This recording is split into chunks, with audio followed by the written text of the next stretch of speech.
Dans Savannah Park, faites rugir le lion qui est en vous.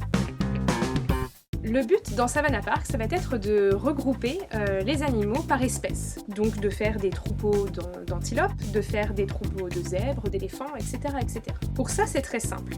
À mon tour, je vais choisir une tuile. Par exemple, j'annonce aux autres que je vais choisir la tuile avec les 2 antilopes. Tous les autres joueurs prennent cette tuile-là aussi sur leur plateau et je vais la déplacer. Hop, je la retourne bien, puisqu'après, je ne pourrai plus la déplacer. C'est aussi simple que ça.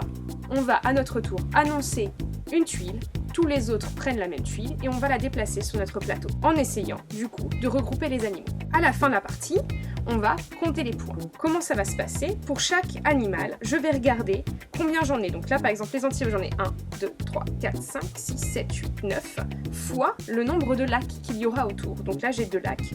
Donc j'ai 9 fois 2, ce qui me fait 18.